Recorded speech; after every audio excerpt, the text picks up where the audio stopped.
Huge tech firms grew, becoming household names: Asus, HTC, Acer. At the centre of this was the semiconductor industry, led by a company you've probably never heard of, TSMC. It's one of the largest semiconductor manufacturers in the world, producing the chips inside some of the best phones, including the iPhone 11.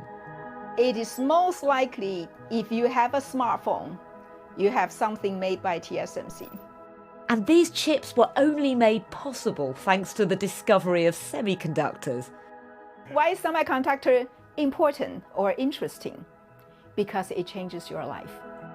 With factories, or fabs as they are known, across the globe, the largest is here in Taiwan. And we've been granted exclusive access to see just how those chips that form the heart of our electronic devices are created. But before we could go into the fab, there was quite a process to undergo. I have to take my shoes off on the carpet, and then put them in a locker, it seems. And that was just the start. I had to put on a hairnet, wash my hands, and wear this to keep the dust out. Phew, but it is time for an air shower. Weird, I feel like I'm in the tumble dryer. The manufacturing of wafers has to be extremely precise. They cannot tolerate any particles that may fall onto the wafer and damage the chips. So finally we were allowed in the factory, and there was a good reason for all of that faff.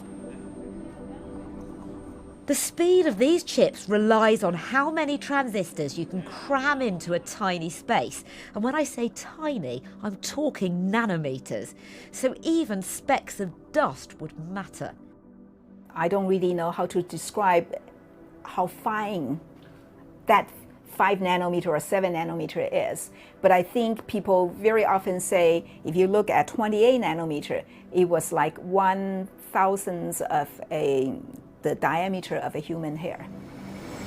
In this fully automated factory, the lights are kept yellow to protect the product, and the machinery is moving all around. But there are quite a few things in here we're not allowed to film, because this is seriously cutting-edge technology, so it needs to remain pretty secret. We have to protect our customers' information, whichever way we can. And so basically, we do not allow cameras to freely roam inside our fab, is because inevitably they may pick up customer information.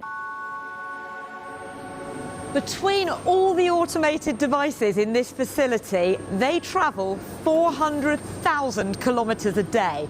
To put that into context, that's 10 times around Earth.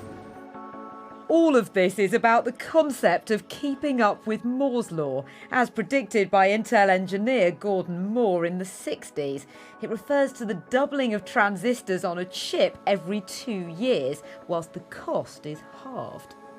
A concept increasingly hard to keep up with, despite us expecting a lot more from our ever-connected lives. The next driver is what we call ubiquitous computing. It is computation everywhere, at any time. All the devices are connected. Billions and billions of edge devices that are smart, that can compute at any time and communicate and link. And that would be the future enabled by semiconductors.